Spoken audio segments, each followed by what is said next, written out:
I used to believe that success was measured by the symmetry of your life, the pristine lawn rolling out before a colonial revival house, the Mercedes in the driveway catching morning light like a promise kept, the photographs of smiling faces arranged with calculated precision on mahogany shelves. At 53, I had architected my existence with the same meticulous attention I brought to designing the steel and glass towers that had made my reputation in Chicago's unforgiving architectural landscape. My wife, Catherine, maintained her beauty with the same precision I applied to my blueprints, each detail carefully considered, every element in its proper place. 28 years of marriage had settled into a comfortable rhythm, like the steady pulse of traffic flowing past our North Shore home. Our daughter, Claire, was finishing her residency at Northwestern, following the carefully plotted course we'd laid out for her since childhood. The foundation seemed unshakable. But success, I was about to learn, is an illusion crafted from assumptions as fragile as spun glass. The first hairline crack appeared during the Morrison Tower project presentation. I noticed Thompson, my junior partner of 15 years, avoiding my eyes during the client meeting. His shoulders carried an unusual tension, his responses clipped when addressing my contributions. Catherine had missed our anniversary dinner the week before, a charity event had run long, she'd explained, her voice carrying that slight breathiness that I now realize should have triggered warning bells. The board has some concerns about the direction of the firm, Thompson mentioned casually as we walked to our cars that evening. The parking garage's fluorescent lights cast strange shadows across his face, making it impossible to read his expression. Nothing serious, Richard. Just some suggestions about future leadership and project management. I nodded, distracted by an email from our family accountant requesting an urgent meeting. Probably another conversation about Claire's trust fund. We'd been discussing adjustments to accommodate her plans for a medical practice. We'll discuss it tomorrow, I replied, my mind already moving to the next item on my mental checklist. That night, I found Catherine in her study, phone screen glowing in the darkness. She started when I entered, quickly locking the screen.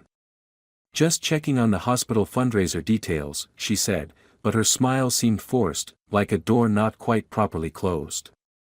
The next morning, my secretary, Helen, placed a thick manila envelope on my desk with unusual hesitation. This came by courier, she said, her eyes carrying a weight of concern that should have warned me. Marked personal and confidential. I was reviewing structural calculations when Thompson entered without knocking, followed by two members of the board. Their faces wore the careful blank expressions that I'd seen too many times when delivering bad news to clients about budget overruns or structural impossibilities. Richard, Thompson began, his voice carrying a practiced smoothness that set off immediate alarms, we need to discuss the future of Morrison and Associates.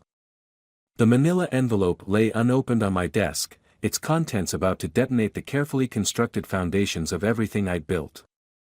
As Thompson spoke about restructuring and changing market dynamics, I found myself staring at my reflection in the floor-to-ceiling windows of the corner office I'd occupied for 2 decades. The man looking back at me was about to discover that the true measure of success isn't in what you build, but in what you do when it all comes crashing down. I reached for the envelope, my fingers breaking the seal just as Thompson said, "We've uncovered some concerning irregularities in the firm's accounts."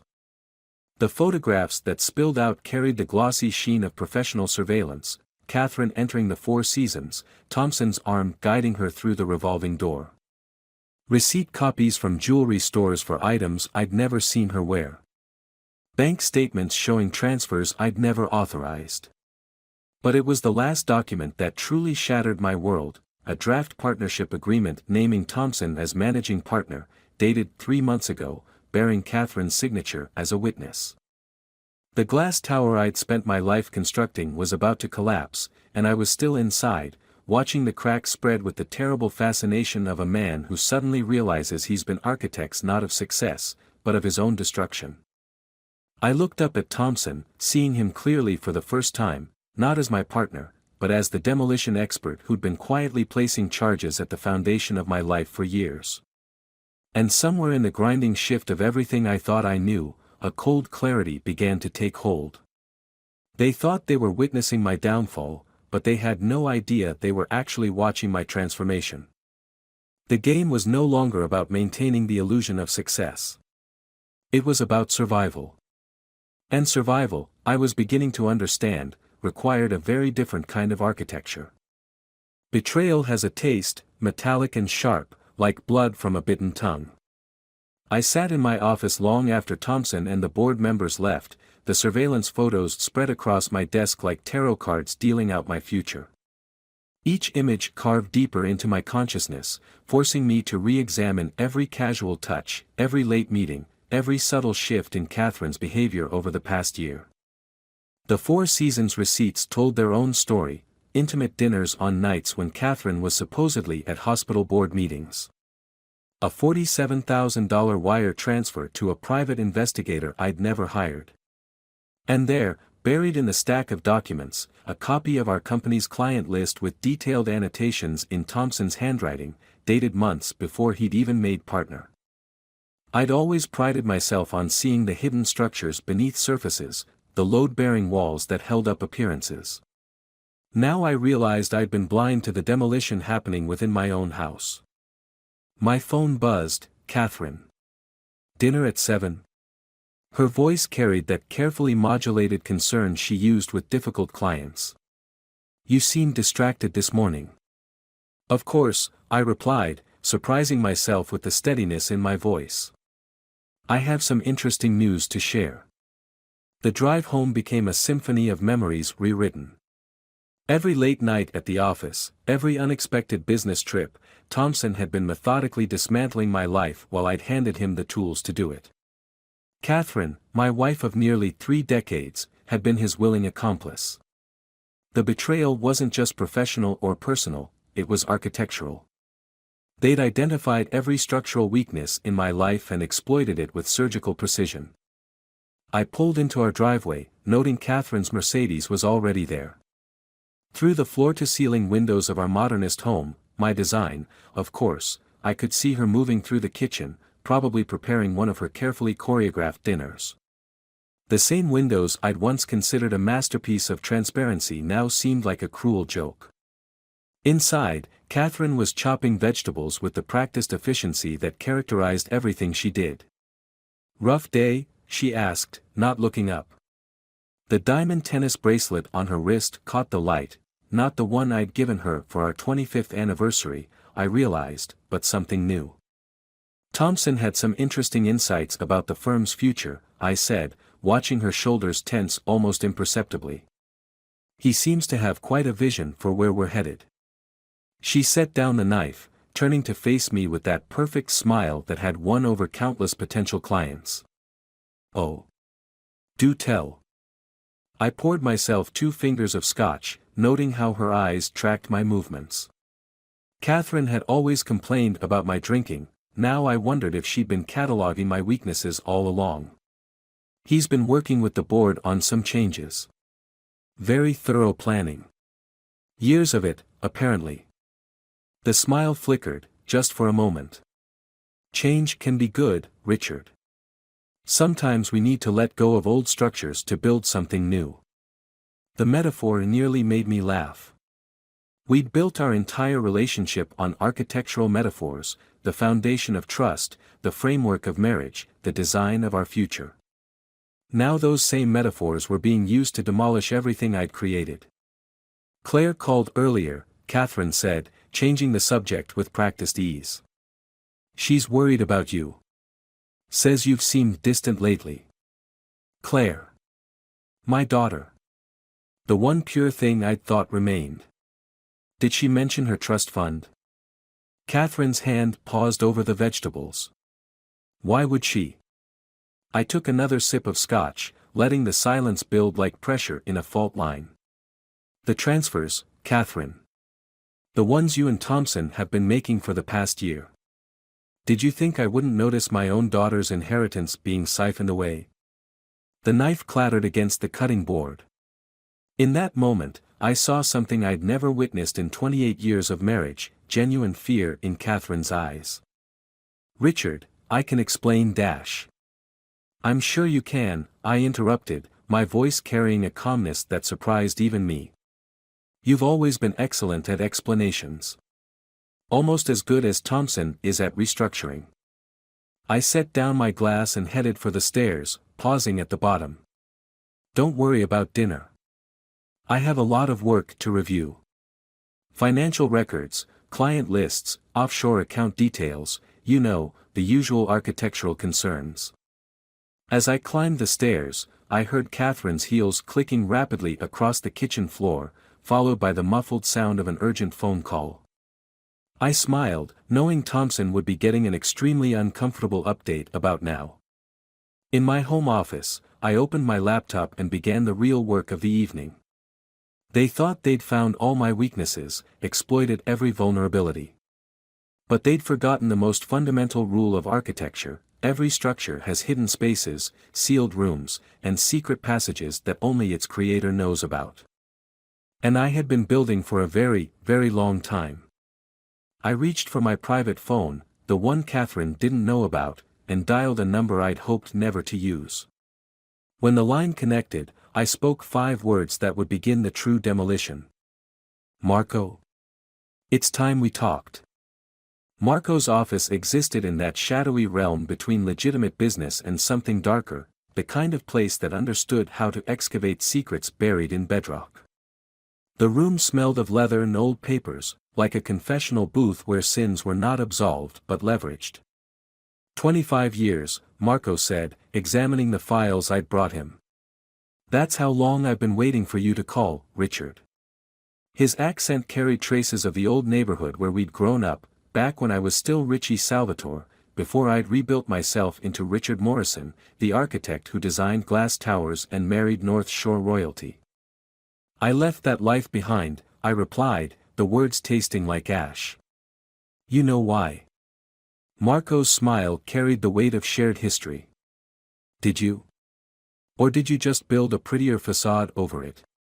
He spread out Thompson's financial records across his desk. Your partner, he's not as clever as he thinks. Money leaves traces, like footprints in wet concrete.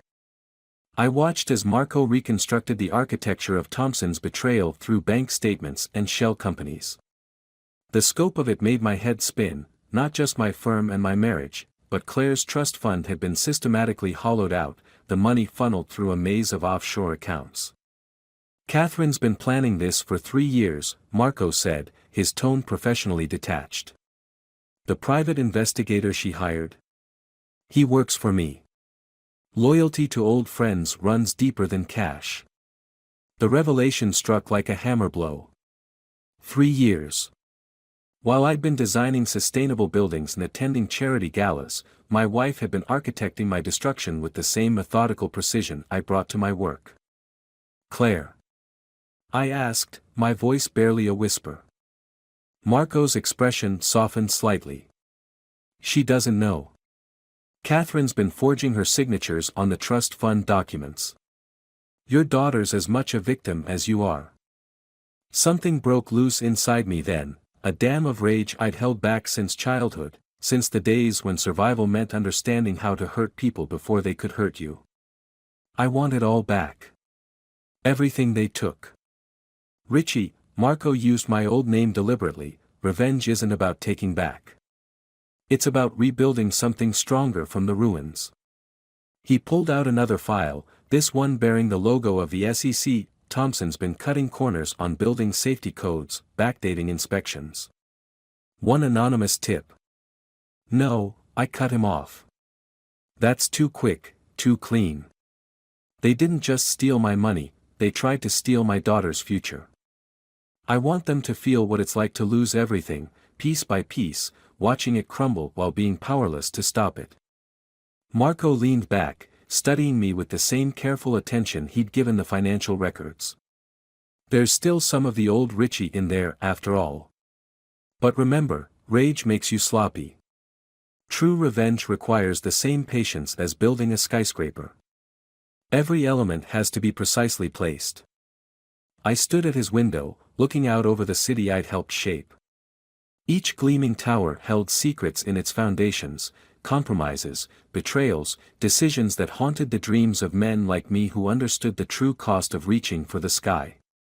Thompson's presenting the restructuring plan to the board next week, I said. Catherine scheduled another charity event at the Four Seasons for the night before. Marco nodded, understanding blooming in his eyes. You want to be there?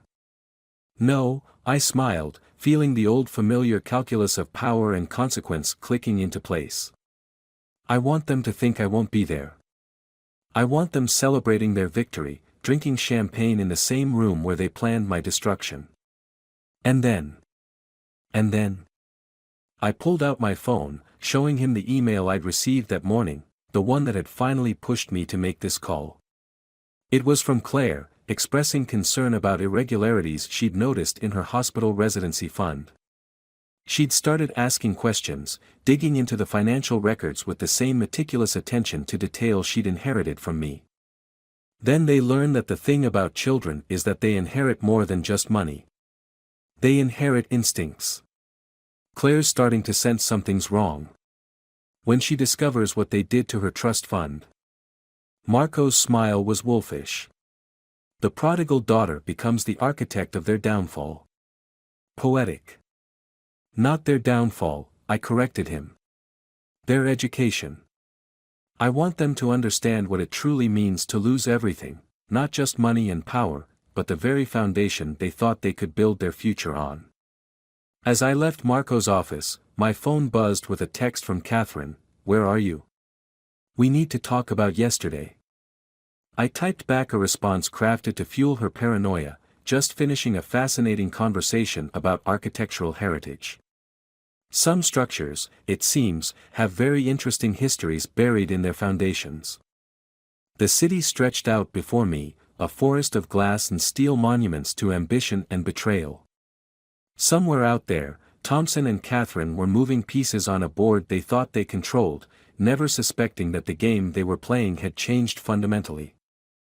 They thought they were demolishing the house of Richard Morrison, the architect who built his life on respectability and restraint. Instead, they were about to meet Richie Salvatore, the man who learned long ago that the most dangerous structures are the ones built in shadow, brick by careful brick, until the moment they're ready to fall. The weight of my father's old revolver in the hidden safe felt like an anchor to a past I'd spent decades trying to outswim. I hadn't touched it since the night I decided to become Richard Morrison, when I'd locked away Richie Salvatore along with all the brutal wisdom of a childhood spent learning that power and pain were two sides of the same tarnished coin. You're sure about the timing? Marco's voice crackled through my private phone as I stared at the gun, not touching it, but feeling its presence like a dark star bending reality around itself. Thompson's presenting to the board at 10. Catherine scheduled her charity meeting for 9. The words tasted bitter, like medicine held too long on the tongue. They'll be celebrating by 11, thinking I'm in New York meeting with potential investors who don't actually exist. I closed the safe without taking the gun. Some ghosts are better left undisturbed, even when they whisper seductive solutions. My father would have reached for the revolver without hesitation, but then, my father died in prison, his empire of violence collapsing under the weight of its own brutal architecture. Claire's voicemail from earlier that day played in my mind. Dad, something's wrong with my hospital fund. The numbers don't make sense. Call me back. My daughter, the surgeon, had inherited more than just my eye for detail. She had my instinct for finding structural flaws, for sensing when something was compromised at its foundation. I made my way to my home office, knowing Catherine was watching my movements from behind her carefully constructed facade of normalcy. The air between us had grown thick with unspoken accusations and calculated performances. Each of us playing a role, she, the concerned wife worried about her husband's strange behavior, me, the oblivious architect too distracted by work to notice the demolition of his life. My laptop held the true blueprints of tomorrow's revelation. Marco's team had traced every transfer, every shell company, every digital fingerprint of Thompson in Catherine's betrayal. But it was Claire's inheritance that provided the keystone for what was to come. They hadn't just stolen from me, they tried to rob my daughter of her future, thinking they could bury their theft beneath layers of financial complexity. Your father would have handled this differently, Marco had said earlier, his tone heavy with shared history. More direct. More final. My father built his legacy on broken bones and buried secrets, I replied, remembering the sound of his voice explaining the mathematics of violence, the geometry of power. I'm building something else. My phone buzzed. Thompson, right on schedule. Richard, the board's expressing concerns about your recent behavior. Perhaps you should take some time off, let me handle the Morrison Tower presentation. Of course, I replied, my voice carrying just the right note of defeated acceptance. You've always had the firm's best interests at heart. The lie felt clean, almost elegant in its architectural precision. Thompson would spend the night rehearsing his triumph, never suspecting that each slide of his presentation had been subtly altered, each financial projection seeded with inconsistencies that would bloom into devastating questions under the board's scrutiny. Catherine's heels clicked past my office door, her evening routine of checking every detail before tomorrow's charity event. She'd chosen the Four Seasons for their rendezvous, the same hotel where my father had once conducted his own brand of business. The symmetry would have made him laugh. I opened my laptop, accessing the encrypted folder Marco had prepared. Inside lay the carefully orchestrated sequence that would unfold tomorrow, board members receiving anonymous tips about Thompson's safety code violations, regulatory agencies finding irregularities in project approvals, Claire discovering the forensic evidence of her stolen inheritance.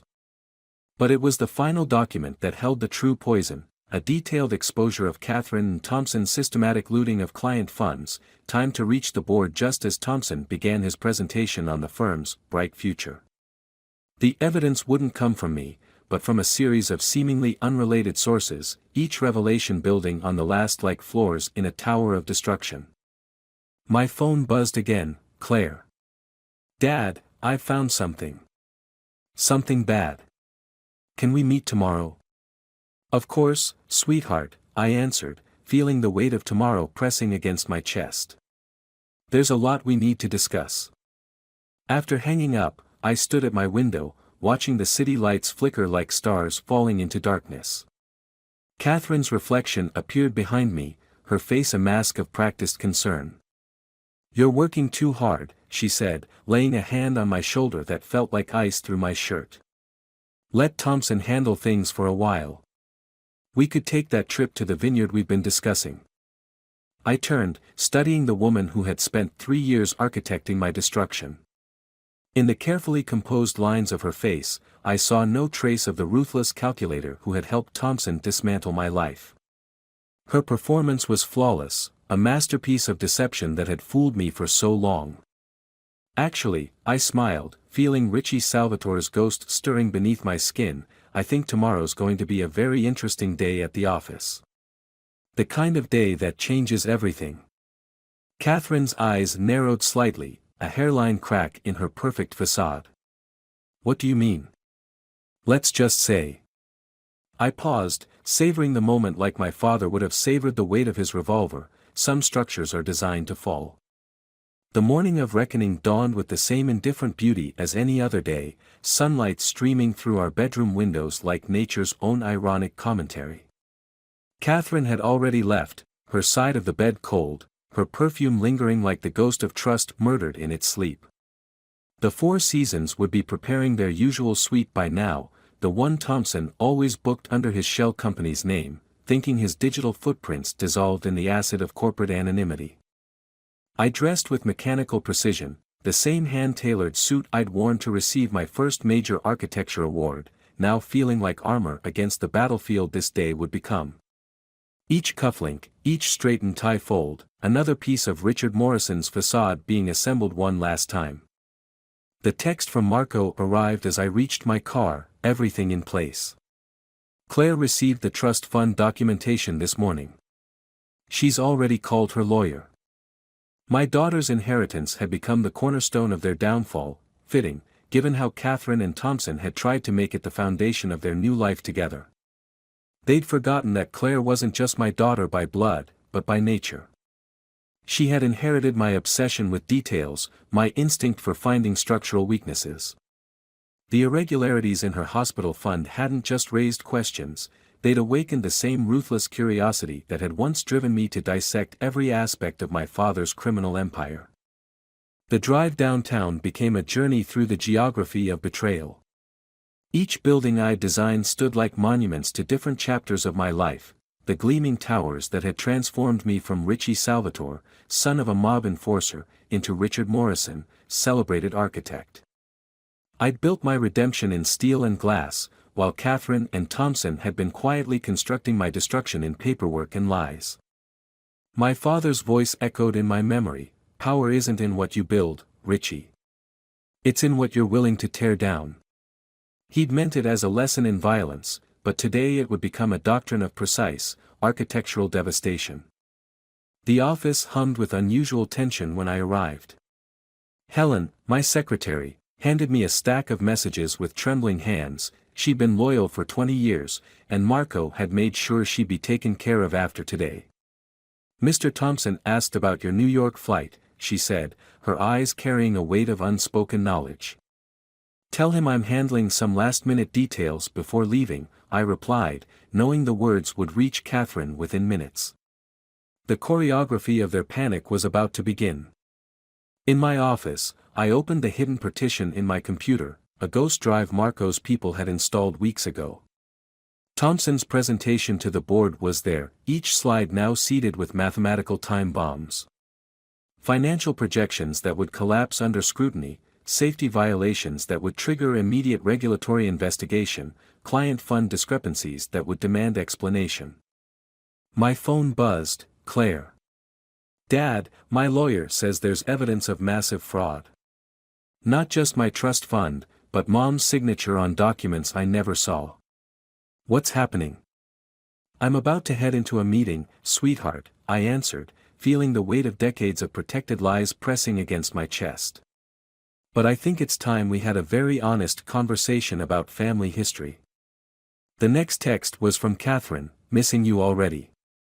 Good luck in New York." The casual cruelty of her deception made something shift inside me, not the hot rage of betrayal, but a cold, crystalline clarity that felt like my father's revolver in my hands again. I pulled up the surveillance feed Marco had installed in the Four Seasons suite. Catherine was already there, arranging herself like a piece of expensive art in the carefully curated space. Thompson would arrive soon, flush with anticipated triumph, ready to celebrate the completion of their long con. But the real performance was about to begin in the boardroom. I checked my watch, 20 minutes until Thompson's presentation. The board members would be gathering now, each of them having received their own carefully tailored piece of the puzzle over the past week. Like a building designed to fail, each structural element had been precisely weakened, waiting for the right moment of pressure.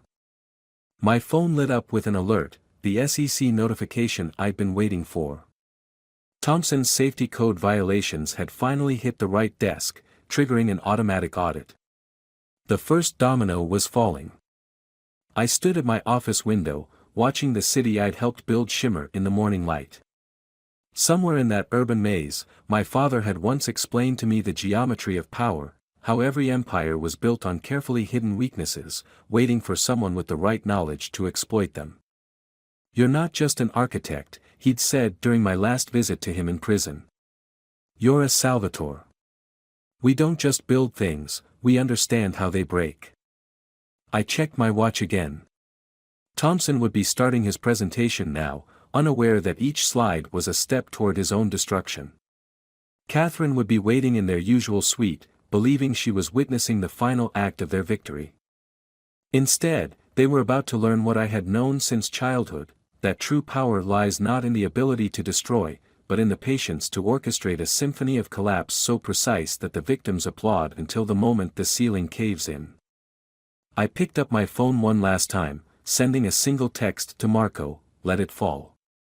The collapse, when it came, had the terrible beauty of a controlled demolition. I watched it unfold from the shadowed corner of the boardroom, where I'd slipped in unnoticed, a ghost at my own execution. Thompson's voice cracked on the third slide, the precise moment when the numbers began to devour themselves like serpents consuming their own tails. "These projections don't match our internal audits," old Harrison from the board interrupted, his aristocratic drawl carrying the weight of 5 decades in corporate warfare. "In fact, they don't match anything in our records." I watched the sweat begin to bead on Thompson's forehead, each droplet a crystalline monument to approaching doom. My phone vibrated silently, Claire's lawyer, right on schedule. In the Four Seasons suite, Catherine would be checking her own phone, the first tremors of uncertainty fracturing her carefully maintained composure. "If you'll just let me explain " Thompson's voice carried the desperate edge of a man feeling the floor dissolve beneath his feet. But the board members were already passing around the documents that had mysteriously appeared in their inboxes: safety code violations, backdated inspections, client fund discrepancies that bloomed like dark flowers in the harsh fluorescent light. My father used to say that revenge is a dish best served cold, but he never understood the true nature of architectural destruction. Real devastation requires not just cold calculation, but an intimate understanding of load-bearing points, of precisely where to place the charges to ensure the entire structure implodes under its own weight. The boardroom door burst open, Claire, her white doctor's coat still on, clutching papers that trembled in her hands. Our eyes met across the room, and in that moment, I saw the exact instant when Richard Morrison's carefully constructed world shattered completely. "The trust fund," she announced, her voice carrying the same steel that had once lined my father's. "I can prove systematic fraud, unauthorized transfers, forged signatures, and Mom's fingerprints are all over it." Thompson's face went from red to ash in the space of a heartbeat. His hands fumbled for his phone, no doubt trying to warn Catherine, but it was already too late. Marco's team had ensured that every electronic trail, every document, every damning piece of evidence was simultaneously reaching the SEC, the licensing board, and the state prosecutor's office. "Richard," Thompson turned to where I stood in the shadows, finally seeing me. "This isn't what you think." Actually, I stepped forward, feeling Richie Salvatore's ghost smile beneath my skin. "It's exactly what I think. You and Catherine spent 3 years planning to destroy me. But you forgot something crucial about architecture, old friend." I moved to the presentation screen, bringing up the hidden slides they hadn't reached yet, the complete documentary evidence of their systematic betrayal, each piece laid out with the same meticulous attention to detail I'd once brought to my building designs. "The thing about buildings," I continued, watching Thompson's world crumble in real time, "is that every structural weakness leaves a signature. Every compromise creates a fault line. You taught me that, remember? Back when you were first courting Catherine, learning my business from the inside out." My phone buzzed again, a text from Marco: "Catherine just tried to access the offshore accounts. All frozen. She's running. Let her run." The net was already cast, each escape route calculated and closed. My father would have handled this differently, with concrete shoes and midnight boat rides. But I'd built something far more devastating: the complete and systematic dismantling of everything they'd tried to steal. "Claire," I turned to my daughter, seeing in her face the same ruthless intelligence that had once made the Salvatore name both feared and respected. "Your trust fund is intact. I've spent the last month recovering every dollar they tried to steal. Plus interest." The board was already calling for security, for lawyers, for all the mechanisms of corporate crisis management. Thompson stood frozen, a statue of hubris carved in flesh and failure. In his eyes, I saw the dawning realization that he hadn't just failed to destroy Richard Morrison, he'd awakened something far more dangerous. My phone lit up one final time: Catherine's last message: "We need to talk. Please." I didn't respond. Instead, I watched as Thompson was escorted out, as Claire hugged me with tears in her eyes, as the board members gathered around with questions and concerns that would take months to fully address. The company would survive, I'd made sure of that. The client's money was safe, the project secure. Only the architects of betrayal would fall. Later that night, I stood in my home office, my father's revolver still untouched in its safe. Catherine's clothes still hung in our closet, her perfume lingering in the air like the ghost of what we'd once been. But the house felt different now, cleaner somehow, as if a long-infected wound had finally been lanced and drained. Claire found me there, 2 glasses of my best scotch in her hands. "Mom's lawyer called," she said, handing me one. "She's facing serious charges. Thompson too." I took the glass, studying my daughter's face, so like my father's in its unflinching confrontation with harsh reality. "There's something you need to know about our family," I began. "About who I was before I became Richard Morrison." "Dad," she interrupted, her smile carrying echoes of both the surgeon she'd become and the street-smart wisdom she'd inherited, "I've known for years.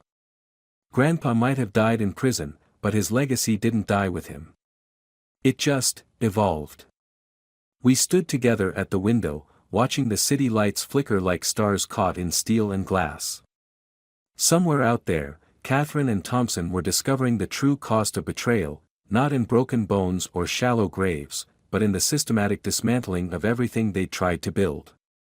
"You know what the real difference is between building and destroying?" I asked Claire, seeing in her eyes the same architectural understanding that had once separated me from my father's cruder methods. "Tell me."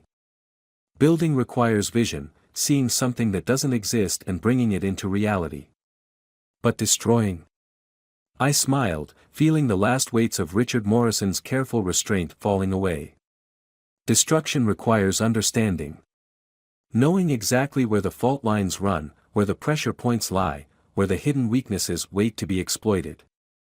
Claire nodded, her hand finding mine in the darkness. "And we Salvatores have always been good at understanding how things break." "Yes," I agreed, feeling for the first time in decades the clean, cold clarity of being exactly who and what I was meant to be. "Yes, we have."